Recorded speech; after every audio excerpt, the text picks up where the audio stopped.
우리가 다른 가까운 마을들로 가자. 거기서도 전도하리니 내가 이를 위하여 왔노라 하시고, 이에 온 갈릴리에 다니시며 그들의 여러 회당에서 전도하시고 또 귀신들을 내쫓으시더라. 한 나병 환자가 예수께 와서 꿇어 엎드려 간구하여 이르되, 원하시면 저를 깨끗하게 하실 수 있나이다. 예수께서 불쌍히 여기사 손을 내밀어 그에게 대시며 이르시되, 내가 원하노니 깨끗함을 받으라 하시니, 곧 나병이 그 사람에게서 떠나가고 깨끗하여 진지라. 곧 보내시며 엄히 경고하사 이르시되, 삼가 아무에게 아무 말도 하지 말고 가서 내 몸을 제사장에게 보이고, 내가 깨끗하게 되었으니 모세가 명한 것을 드려 그들에게 입증하라 하셨더라. 그러나 그 사람이 나가서 이 일을 많이 전파하여 널리 퍼지게 하니, 그러므로 예수께서 다시는 드러나게 동네에 들어가지 못하시고 오직 바깥 한적한 곳에 계셨으나 사방에서 사람들이 그에게로 나아오더라. 아멘. 이 시간 드려진 예물과 예배를 위해서 함께 기도하겠습니다. 참 좋으신 아버지 하나님, 감사합니다. 고유의 명절 설을 맞이하여 온 가족이 함께 모였습니다. 하나님께서 주신 아름다운 가정 안에 참 기쁨과 감사함으로, 아름다운 교제로 가족의 뜨뜻한 사랑을 느끼는 시간이 된 줄 믿습니다. 우리를 낳아주시고 길러주신 부모님의 은혜와 사랑에 늘 고마운 마음을 갖게 하여 주옵시고, 그 이름에 부끄럽지 않는 삶을 살아내게 하여 주옵소서. 부모에게 효도하며 자녀된 도리를 다하게 하여 주옵시고, 하나님 주신 이 세상에서 그리스도인으로 부끄럽지 않은 삶을 살아내게 하여 주옵소서. 귀한 가정의 사랑을 느끼게 해주신 하나님, 특별히 우리 자녀들을 주 앞에 맡겨드립니다. 다음 세대 아이들이 이 교회의, 이 나라의 미래임을 믿사오니 하나님 주신 은사와 재능을 통하여 그들이 가진 재능을 잘 발견하게 하여 주옵시고, 잘 개발하여서 하나님의 영광을 드러내는 귀한 일들을 감당하는 그 자리에서 모든 사람에게 인정받고 사랑받으며 없어서는 안 될 사람들로 성장하게 하여 주옵소서. 배움의 길에 있사오니 유혹에 물들지 않게 하여 주옵시고, 세상 미혹에 빠지지 않게 해주시며, 학생으로서 열심히 공부하고 재능을 키워감으로 하나님 기뻐하신 일들을 감당할 수 있도록, 주어진 사명을 감당함으로 남은 미래가 보장된 삶을 살아내는 그런 준비가 되어질 수 있도록 하나님 이끌어 주옵소서. 이 시간도 하나님께 감사함으로 예물을 드리는 손길마다 기억하여 주셔서 하나님 그 손길이 헛되지 않도록, 부끄럽지 않도록 하나님 영광을 위하여 귀하게 예물을 사용하여 주옵시고, 우리의 가정에 육신의 가루통이 마르지 않도록 풍성한 은혜로 함께하여 주옵소서. 이 시간도 말씀을 사모함으로 주 앞에 예배합니다. 예배는 심령마다 은혜의 단비가 내리게 하여 주옵시고, 말씀으로 위로받는 귀한 시간 되게 하여 주옵소서. 오늘도 예배 참여하지 못하는 우리 유가족들을 하나님 붙드시고 그들에게 하늘의 위로와 성령의 위로하심이 함께하게 하여 주옵소서. 감사합니다. 살아계신 예수님의 이름으로 기도드리옵나이다. 아멘. 우리 앞뒤 좌우에 계신 분과 인사하겠습니다. 사랑하고 축복합니다.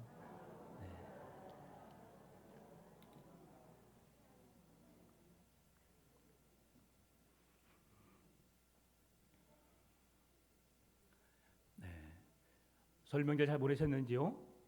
네. 참 금, 토, 일, 목요일은 아니고 금요일부터죠. 네, 금, 토, 일, 월 해서 황금 같은 연휴이지만 우리 가족들과 함께하는 좋은 시간 보내신 줄 제가 믿습니다. 참 안타까운 것은 함께 앉아서 예배해야 할 한 지체가 하나님의 부름을 받았다는 것이지요. 이 사건을 보면서, 이 상황을 보면서 우리도 언젠가는 하나님의 부르심을 입겠구나라는 그런 준비 속에서 철저한 믿음으로 서가시는 여러분 되시기를 바랍니다. 오늘 몇 시라고요? 12시 40분 교회 출발합니다. 함께 위로하시는 그 귀한 일에 함께 동참해 주시면 감사하겠고요. 교회 차가 다 준비되지 못합니다. 차량은 2대밖에 없어요. 그래서 여러분 타고 오신 차량에 여러 사람들을 모시고 가면 됩니다. 서광주역 옆에 가깝습니다. 모두 또 시간 되시면 같이 가셔서 함께 위로하고 예배하고 오시면 좋겠습니다. 이제 목요일부터 우리가 마가복음 말씀을 묵상하고 있습니다. 이 마가복음의 시작은 우리에게 하나님의 아들 예수 그리스도의 복음의 시작이라고 말씀하고 있습니다. 신약 성경은 복음서가 4권입니다. 마태, 마가, 누가, 요한을 4복음서, 그리고 역사서가 1권, 사도행전, 그리고 서신서가 21권, 마지막으로 예언서가 요한계시록 1권, 총 27권으로 되어 있습니다. 마태복음은 우리가 마태, 마가, 누가, 요한복음이 있는데요. 요한복음을 제외한 마태, 마가, 누가복음을 공관복음이라고 말합니다. 공관복음이라고 말하는 이유는 공통된 주제를 가지고 성경을 기록했다 해서 공관복음이라고 말합니다. 사복음서에는 4명의 저자가 예수님을 자신의 독특한 시각과 관점에서 예수님을 소개하고 있는데요. 마태복음은 왕으로서의 예수님을 소개합니다. 마가복음은 종으로서의 예수님을 소개하고요. 누가복음은 인자로서의 예수님을 소개하고, 그리고 요한복음은 하나님의 아들로서의 예수님을 소개합니다. 왜 이렇게 각기 마태, 마가, 누가, 요한 동시대에 예수님의 사역을 본 자들이 그 말씀을 기록했음에도 불구하고 왜 다른 시각에서 다른 관점에서 성경을 기록하고 있을까? 그들이 복음을 전하는 대상이 달랐기 때문입니다. 마태는 유대인들을 대상으로 사역했기 때문에 그들의 왕으로 오신 예수님이 그들의 관심사였기에 왕으로 오신 예수님을 소개할 수 있었고요. 마가는 지배 계급이었던 로마 계층의 사람들을 대상으로 복음을 전했기 때문에 그들에게 그 주인과 종의 개념으로 그들의 인식이 되어 있기 때문에 종이라는 개념 속에서 예수님이 이 땅에 오셔서 우리를 대신하여 십자가에 못 박혀 죽으시고 다시 부활하신 사건에 대한 집중적인 말씀을 기록해 놓은 말씀이 마가복음입니다. 또한 누가복음은 이제 헬라인을 대상으로 복음을 전했기 때문에 철학적 관점에서 예수님의 인성을 강조함으로 그 말씀을 기록했음을 성경이 말씀해 주고 있는 겁니다. 오늘 마가는 주님의 말씀을 통해서 주님이 행하신 일들에 대한 기록을 정확히 기록해 놓았지만 시대 순으로 기록해 놓지는 않았음을 보게 됩니다.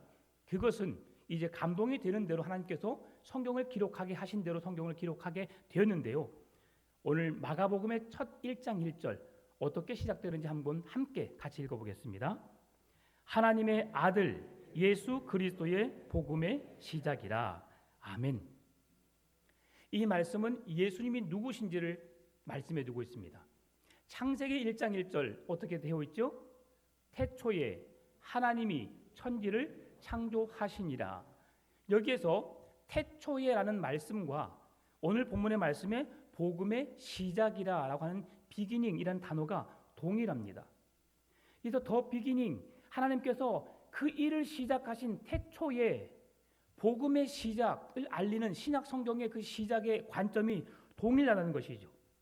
마가는 이 시작이라는 관점을 예수 그리스도를 통한 새로운 시작이 되었음을 말씀해 주고 있는데요. 태초에 하나님이 말씀으로 세상을 창조하셨던 것처럼 오늘 신약의 시대에 예수 그리스도를 통해서 새 창조의 질서가, 새 창조의 계획이 실행되고 있음을 마가가 고백하고 있는 겁니다. 하나님이 천지를 창조하신 관점과 하나님 나라 관점에서 이 땅의 구원자로 오신 예수 그리스도가 새 하늘과 새 땅을 창조하신 놀라운 창조주이심을 다시 한번 언급하고 있는 것이죠. 하나님은 이 온 땅을 창조하신 창조주이시고 예수님은 새 하늘과 새 땅의 문을 여실 우리의 구원자이심을 우리에게 소개하고 있다는 사실입니다. 따라서 이 하나님께서 주시는 예수 그리스도를 통한 놀라운 창조의 계획, 새 창조의 역사는 무엇을 말씀해 주고 있는가? 오늘 하나님의 아들 예수 그리스도의 무엇의 시작이라? 복음의 시작이라고 말씀하고 있습니다. 복음이 시작되었음을, 복음의 첫 시작을, 그래서 복음이 예수 그리스도이고 예수 그리스도가 복음이심을 오늘 우리에게 증언해 주고 있다는 사실입니다. 따라서 이 소유격적 구문에 배어 있는 관심을 우리가 살펴보게 되면 목적격적인 소유격으로 이 말씀을 보게 되면 예수 그리스도에 대한 복음이라고 되어 있고요. 이것을 주격적 소유격으로 말씀을 살펴보게 되면 예수 그리스도가 가져온, 예수 그리스도가 선포한 복음이라고 할 수 있는 거죠. 그래서 마가복음이 우리에게 말하고 싶은 건 뭐냐면 예수 그리스도에 대한 소식, 그게 뭐라고요? 복음. 그리고 예수 그리스도가 선포한 것이 뭐라고요? 복음. 그래서 복음의 시작이라. 그 복음이 무엇인지를 우리에게 알리기 위해서 마가가 그 복음을 알리고 있음을 오늘 말씀을 통해서 보여주고 있는 것입니다. 그래서 마가는 예수님에 대한, 예수님이 선포한 복음이 무엇인지 알리기 위해서 마가복음을 우리에게 소개하고 있다고 말씀할 수 있습니다. 그런데요, 지금 마가가 이 복음을 전하고 있는 상황이 어떤 상황이라고 했습니까? 마가복음은 누구에게 복음을 전하는 대상이라고 했어요? 로마인들을 대상으로. 그래서 우리는 지배를 받는 지배계층, 종에 대한 개념으로, 그리고 로마인들은 지배하는 자들로 그 신분이 높은 주인 행세를 하고 우린 종의 신분이 있음을 말씀해주고 있죠. 당시 로마 황제를 향하여서 로마 황제가 전쟁에 나갔다가 승리에 들어오는 승전가의 소식, 승리의 소식을 접하는 것을 향해서 그 소식을 전달받는 것을 그들은 복음이라고 말했습니다. 왕이 성전에 입성했다, 전쟁에서 승리하고 돌아왔다라고 하는 그 소식을 뭐라고 말한다고요? 복음. 그리고 그들이 섬기고 있는 왕, 황제가 하나님을 대신하는 신의 존재였습니다. 그러니까 그들은 로마 황제의 말에 순종할 수밖에 없고 그 말을 따를 수밖에 없는 상황이었습니다. 그래서 로마 시대에 살고 있는 그들에게 있어서 복음은 로마의 황제였고 하나님이라고 하는 그 신적인 존재는 그들에게 있어서 황제의 개념으로서 불리고 있는 그때에 로마 황제가 복음이요, 로마 황제가 신의 칭호를 받고 있는 그 시대에 이 땅에 초라한 말구유에 태어나신 예수 그리스도를 향하여서 그를 향하여 복음이라고 말하고 그를 향하여 이 땅에 오신 하나님의 아들이라고 말한다고 하는 것은 놀라운 대반전의 사건이라고 말할 수 있는 겁니다. 로마의 지배하에, 압제하에 로마 황제의 말을 거역하면 죽을 수도 있는 그 상황 속에서 모두가 다 로마 황제가 승리해 온 소식, 로마 황제가 입성하는 소식을 복음이라고 말하고 그를 신이라고 칭하는 그 시대 속에서 참 복음은 예수 그리스도시요 참 신은 예수 그리스도이란 사실을 그가 생명을 걸고 복음을 전할 수 있다는 사실, 이것이 참 멋진 아름다운 믿음의 고백이 아닐 수 없는 것이죠. 여러분, 생명의 위협 속에서, 여러분의 죽음의 위기 속에서 예수 그리스도를 복음이라고 전할 수 있겠습니까? 이 땅의 구원자, 우리의 하나님 참신은 예수 그리스도, 왕이신 하나님 외에 존재하지 않는다고 여러분 고백할 수 있겠습니까? 오늘 이 고백이 여러분의 고백이 되시기를 바랍니다. 주님은 이 고백을 원하시는 것이죠. 왜 마가는 복음을 시작하면서 예수 그리스도의 복음의 시작이라고 그 말씀을 이어가고 있을까요? 그것이 그가 증언해야 할, 나타내야 할 참 진리요, 참 복음의 의미이기 때문입니다. 따라서 예수님은, 마가가 소개하는 예수님은 하나님의 아들이시며 죄인을 구원하시기 위해 고난받는 종으로 이 땅에 오신 구원자, 메시아, 그리스도이심을 우리에게 증언해 주고 있는 것이지요. 따라서 마가가 복음의 시작을 알린 이후에 1장 2절에 바로 이어지는 말씀이 누구를 소개하고 있냐면 이사야 선지자의 글을 이야기하고 있습니다. 이사야는 예수님으로부터 약 700년 전의 사람입니다. 700년에서 한 1000년 전이라고 할 수도 있는데요. 그 이사야 선지자가 복음을 전했던 그 당시에 그가 예언했던 말씀이 지금 신약의 시대에 이 땅에 구원자로 오신 예수 그리스도를 소개하고 있음을 말씀해 주고 있는데요. 이사야가 이 땅에 오실 예수 그리스도를 소개하고 있듯이 마가복음에서 소개하고 있는 그 낙타털 옷을 입고 이 땅에 복음을 전하는 세례 요한을 증언하는 그 메시지가 동일한 이사야의 성경과 마가복음의 성경이 동일한 의미로 소개되고 있다는 사실이죠. 왜 이사야가 그 말씀을 전했을까? 왜 마가가 이 말씀을 첫 서두에 그 말씀을 증언하고 있을까? 우리가 들어야 할 내용이 예수 그리스도에 대한 복음의 소식이기에 그 사실을 이사야 선지자의 예언의 말씀을 응하게 하시려고 마가가 그 복음의 시작을 알리고 첫 단추를 엘리야의 예언의 말씀으로부터 시작하고 있다는 것을 우리에게 전해주고 있는 것이지요. 우리 같이 이사야 40장 3절 말씀 읽어볼까요? 외치는 자의 소리여, 너희는 광야에서 여호와의 길을 예비하라. 사막에서 우리 하나님의 대로를 평탄하게 하라. 아멘. 이 말씀과 동일한 예언의 말씀이 또 있습니다. 출애굽기 23장 20절, 말라기 3장 1절도 같이 읽어보겠습니다. 시작.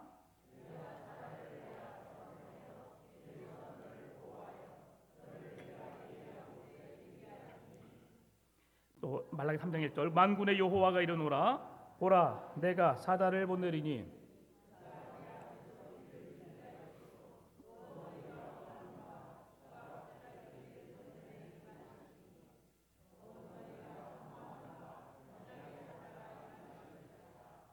아멘. 이사야 40장에서 이사야에서 해서 이스라엘의 운명과 역사의 극적인 전환이 일어나는 매우 중요한 말씀을 하고 있습니다. 이스라엘의 노역이 끝나고 하나님께서 자기 백성을 위로하기 위해서 새 일을 시작하셨는데요. 그 일을 시작하신 이가 누구냐? 바로 예수 그리스도를 통해서 우리 육체적인 모든 고통이 사라지고 이제 예수 그리스도를 통해서 영원한 하나님의 나라에 대한 소망을 가질 수 있는 그 일이 열려질 것이다 라고 우리에게 예언해 놓은 말씀입니다.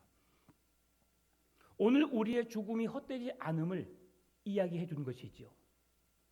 우리의 인생이 이 육체적인 인생으로서 끝난다면 우리는 참으로 불쌍한 인생들입니다. 이 좋은 시간을 우리는 아무 의미 없는 곳에 시간을 투자하고 있기 때문에 그런 것이죠. 그러나 이 땅에 오신 예수 그리스도는 우리의 구원자가 확실합니다. 하나님의 나라는 사람들은 없다라고 말하지만 분명히 있습니다. 그 나라를 믿는 자들에게는 그 나라를 기업으로 얻는 축복을 누리게 되는 줄 믿습니다. 여러분, 그래서 우리가 예배하는 것이 헛되지 않는 것이지요. 우리는 이 세상의 그 어떤 것보다도 가장 가치 있는 일을 우리가 가장 아름다운 예배로 드리고 있는 것입니다. 마가는 외치는 자의 소리를 이야기하고 있습니다. 세례 요한을 이야기하고 있지요. 세례 요한이 엘리야와 같은 육체적인 모습을 가지지 않았지만 엘리야는 털이 많은 자입니다.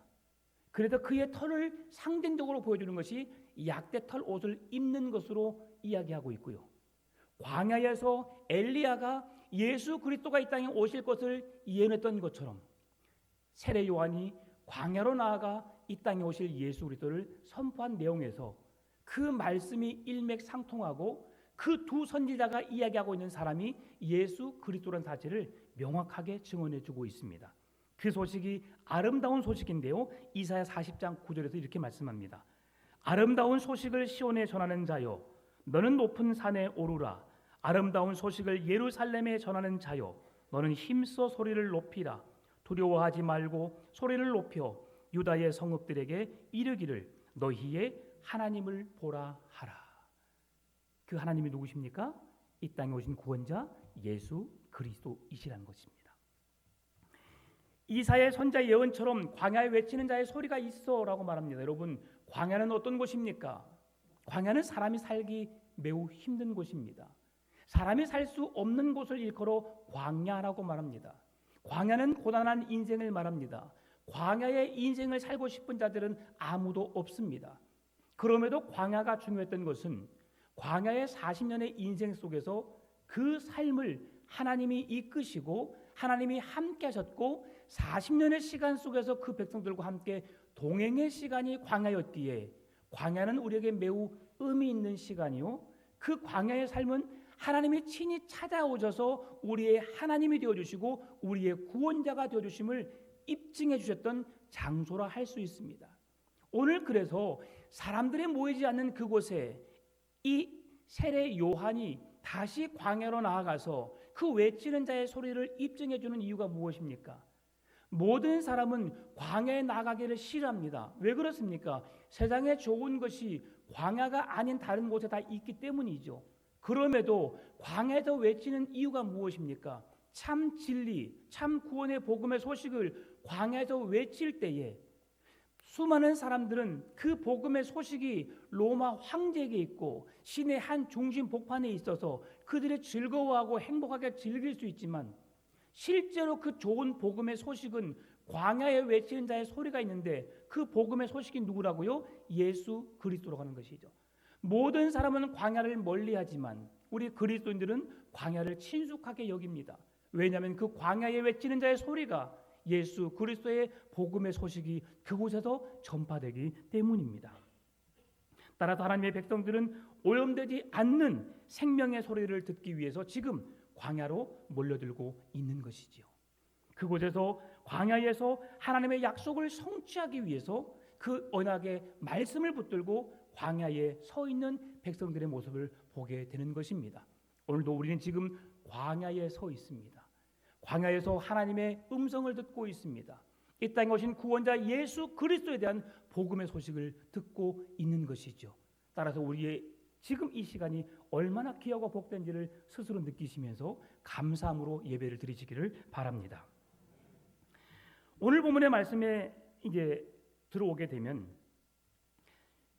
다시 한번 마가복음이 어떤 강조를 하고 있는지 조금만 더 설명하고 오늘 본문의 말씀을 드리겠습니다. 마가복음은 예수님의 순환을 강조합니다. 마가복음은 16장으로 되어 있습니다. 16장으로 되어 있는데요, 3분의 1이 고난에 대한 이야기로 기록되어 있습니다. 그만큼 이 땅의 종으로서 고난받으신 예수 그리스도를 소개하기 위해서 마가복음이 기록되었음을 우리에게 소개하고 있는 것이지요. 왜 이런 고난의 이야기를 주로 이야기하고 있을까요? 그 당시 상황이 그렇습니다. AD 60년경 그 시대 속에서 AD 64년에 로마의 대화재가 일어납니다. 대화재가 일어났을 때에 네로가 한 땅을 준비해 가지고 네로의 궁전을 짓기 위한 자기의 야심을 품고 있었습니다.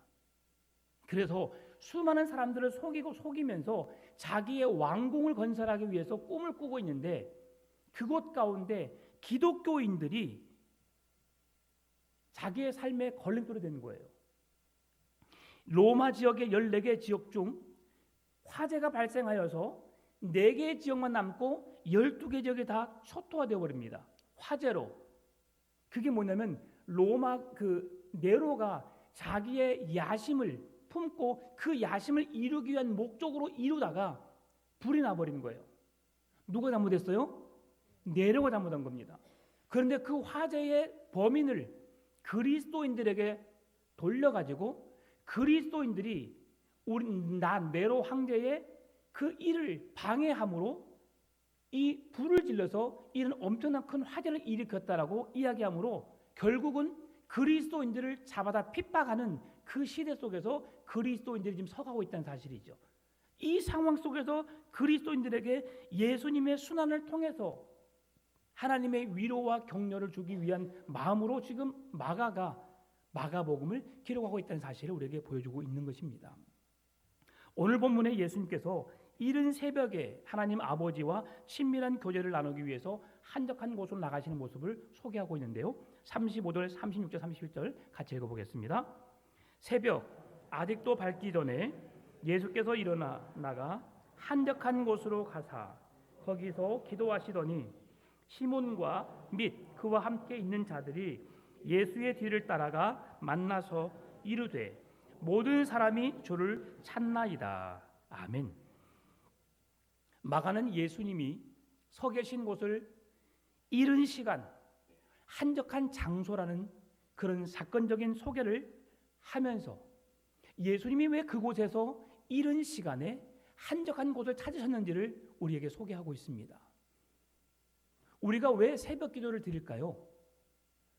새벽 기도를 나오신 분을 알 겁니다.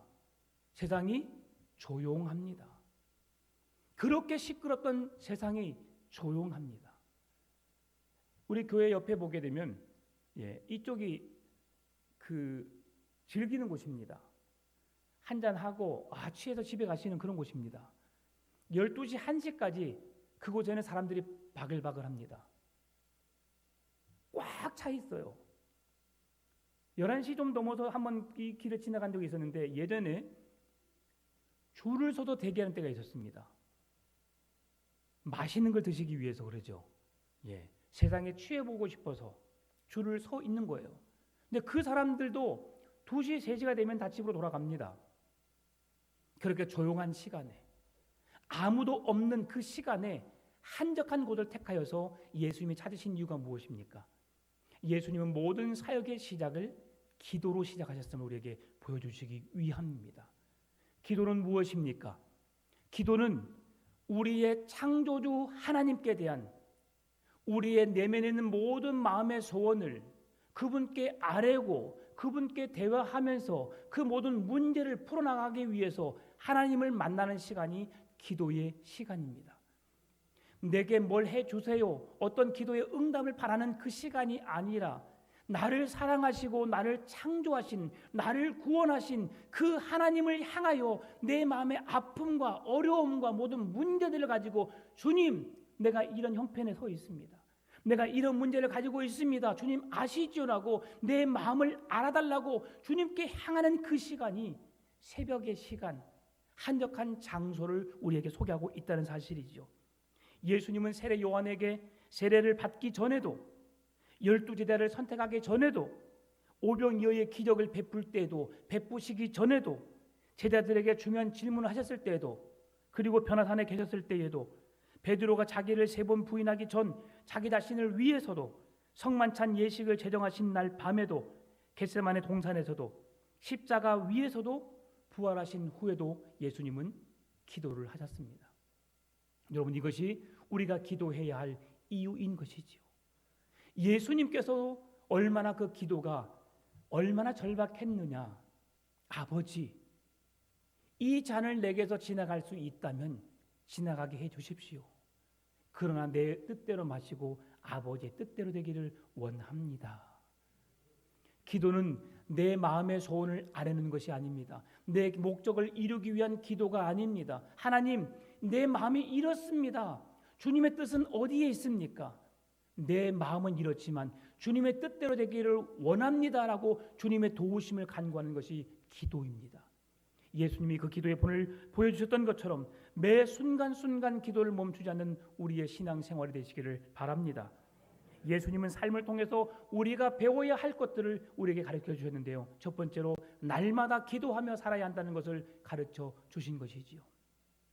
예수님은 전날 늦게까지 지금 1장 34절 35절 앞에 30절부터 시작되는 말씀 속에서 병든 자를 고치셨습니다. 귀신 들리는 자를 내어 쫓으셨습니다. 그럼에도 예수님은 사역에 피곤해 지쳐 있을 상황인데도 불구하고 이른 새벽 시간에 일어나셔서 한적한 곳으로 나가서 기도하신 것인데요. 시간과 장소가 하나님께 기도하기에 가장 적합한 곳임을 알려주신 것이고, 예수님은 모든 일의 시작을 기도로 시작했던 이유가 뭐냐? 하나님이 그 일들을 시작하게 하시도록 기도를 통해서 말씀해 주시고 기도를 통해서 그 뜻을 보여주시기 때문인 것이죠. 여러분, 기도하기를 쉬지 않기를 바랍니다. 기도하기를 포기하지 않기를 바랍니다. 기도를 통해서 하나님의 살아계심을, 내가 하나님의 백성됨을 기도를 통해서 더욱 확실한 믿음을 가지시기 바랍니다. 기도의 응답을 받는 자가 더 힘 있는 기도를 할 수 있습니다. 기도의 응답이 있을 때에 더 큰 기도, 더 능력 있는 기도를 할 수 있는 것이지요. 엄마, 아빠, 나 이것이 필요해요. 그래, 뭐가 필요한데? 이거요. 그래, 딱 갖다 줘요. 그러면 자녀가 다음 날 엄마, 아빠 또 필요해요. 말해 안 해요? 해요. 너 맨날 사달라고만 하냐? 내가 무슨 공장이야? 네. 이럴 때는 딱 왜 그렇습니까? 엄마 아빠 지금 상황이 세상 말로 뒷줄이 타는 거죠. 네. 힘들어요. 알겠어. 내가 너희를 너무 사랑하는데 지금은 해줄 수 없어 라는 말을 다른 말로 표현한 겁니다. 우리 자녀들 엄마 아빠가 너는 왜 그렇게 자꾸 요구만 해? 라고 했을 때 우리 엄마 재정적인 형편이 조금 어렵구나 라고 생각하시고 한 달 후에 월급 받는 날 또 말씀하시면 됩니다. 자, 그런데요, 우리가 부르짖는 기도에 응답하실 하나님은 이 세상의 창조주이십니다. 언제나 여러분에게 주기를 원하여서 여러분의 간절한 기도의 제목을 아시고 여러분이 기도하기를 기다리시는 분이십니다. 기도하기만 하면 여기 있어라고 늘 응답해 주시길 원하시는 하나님은 여러분이 기도하기를 원하고 계시다는 사실입니다. 기도하기를 힘쓰시기 바랍니다. 두 번째로 자신의 사명에 대한 분명한 의식을 갖고 계셨습니다. 그래서 예수님께서 이 땅에 왜 오셨는지를 아시는 거죠. 예수님의 사명이 무엇이었습니까? 하나님 나라 복음입니다. 하나님의 말씀을 이 세상에 증언하시는 것입니다. 말씀이신 예수님이 이 땅에 오심으로 그 말씀이신 하나님을, 예수님을 이 땅에 드러나게 하시는 것이 예수님의 사명이셨습니다. 그 사명을 감당하시고 주님이 하늘나라에 올라가실 때에 제자들에게 말씀하셨죠. 너희는 온 유대와 사마리아와 땅끝까지 이르러 내 증인이 되라고 주님이 부탁하셨습니다. 무엇의 증인이요? 복음의 증인된 삶을 살라고 주님이 부탁하신 것이죠. 그 일을 이루기 위해서 주님은 여러 마을로 돌아다니시는 것입니다. 여러 마을로 돌아다니면서 복음을 증언하고 계신 것이죠. 세 번째로는 예수님은 고통받는 자들에 대한 치근한 마음을 가지고 계셨습니다. 고통받는 자들의 마음, 그 마음을 알지 못했다면 예수님은 유대인들과 함께 로마의 어떤 고위 관리직들과 함께 헬라인들 어떤 부자들과 함께 호의호식하면서 즐겁게 놀았을 것 같습니다. 그러나 예수님의 관심은 그곳에 있지 않았습니다. 복음에 관심을 갖고 예수 그리스도의 생명의 말씀에 순종하는 그들에게 귀를 기울이고 마음을 쏟으셨던 것을 보여주신 것이죠. 오늘 본문의 말씀을 보게 되면 나병 환자를 소개하고 있습니다. 나병 환자는 어떤 자입니까? 당시 율법적으로 그는 부정한 자입니다. 한 인격으로서 한 사람으로서의 삶을 철저하게 저 나락으로 떨어뜨리는 신의 저주라고 할 정도로 나병은 끔찍한 질병이었습니다. 그런데 그리고 이 나병 환자는 율법적으로 부정한 자로서 사회적으로도 격리시키는 자였어요. 나병 환자와 접촉한 자는 그 사람도 부정한 자가 되었습니다. 그래서 신의 저주를 받는 자, 모든 사람들로부터 격리된 자, 무시된 자, 투명인간 취급당한 거죠. 이들이 회복될 수 있는 기회는 언제냐? 희년이 되면 50년에 한 번씩 희년을 맞이하게 되면 그때는 그들이 새 삶을 할 수 있었습니다. 10살의 문둥병이 됐으면 60살이 돼서야 그는 일반 인간인으로서 살 수 있는 길이 열린 거예요. 또 한 가지 희망이 있었습니다. 그 당시 대제사장이 죽음을 맞게 되면 대제사장이 죽는 그날 그들은 문둥병으로부터 치유가 되고 세상으로 나올 수 있었습니다.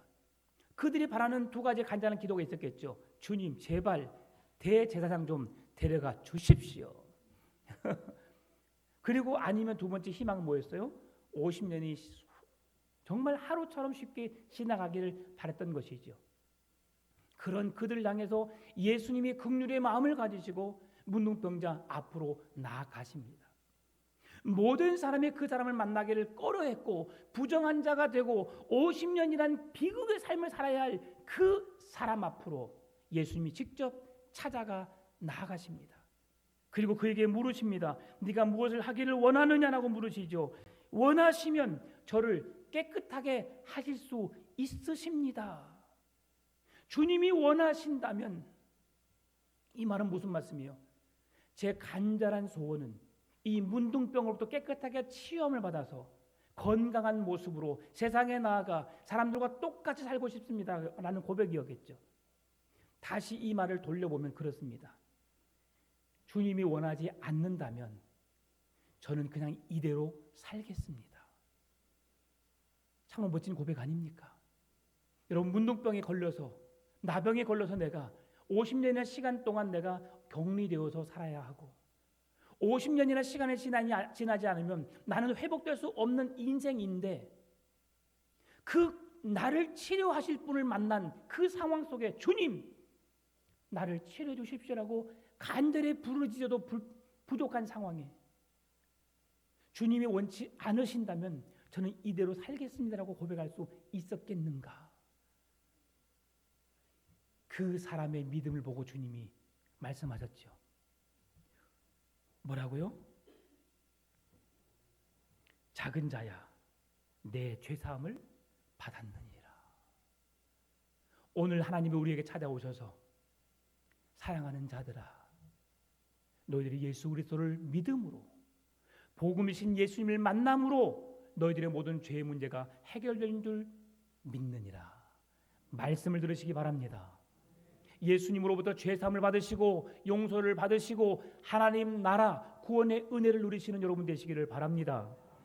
나의 간절한 소원과 믿음 즉시 응답받는 비결이 무엇입니까? 나의 원대로 마옵시고 아버지 뜻대로 되기를 원합니다라는 기도입니다. 우리의 기도는 이렇습니다. 주님, 우리 아들 대학 가야 합니다. 대학 입학금, 수업료 주시옵소서. 더 크게 주시옵소서. 이게 우리 기도라고 생각해요. 그렇죠?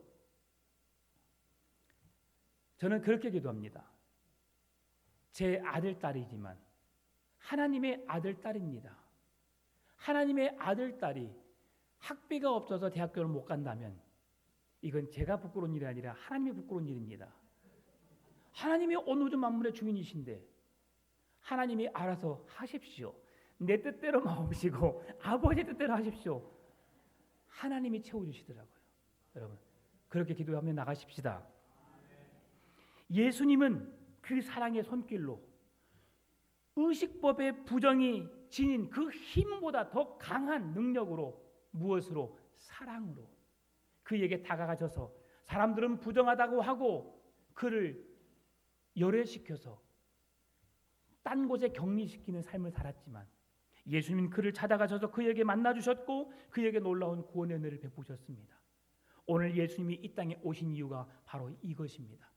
복음이신 예수 그리스도를 이 땅에 드러나게 하시는 것, 우리를 불쌍히 여기심으로 그 복음이신 예수님을 만나게 하시는 것, 이것이 예수님이 이 땅에 오신 이유입니다. 오늘도 하나님의 나라 복음에 전파되는 일을 우선시 여기시고 그 복음을 전하는 일에 진력하시는 여러분 되시기를 바랍니다. 그 복음을 위해서 쓰임받는 우리의 삶이 되시길 원하고 하나님 나라 복음을 전하는 일에 쓰임받는 우리 풍암전원교회가 되었으면 좋겠습니다. 복음만이 사람을 살릴 수 있습니다. 복음만이 하나님의 뜻을 온전히 이루어낼 수 있습니다. 기도와 전도는 여전히 하나님의 나라를 현실에 임하게 하는 강력한 축복의 통로가 됩니다. 오늘도 기도를 멈추지 마시고 전도에 열심을 내심으로 하나님의 영광을 드러내는 하나님의 뜻을 이루시는 귀한 사명을 감당하시는 저 여러분 되시기를 주의 이름으로 축원합니다.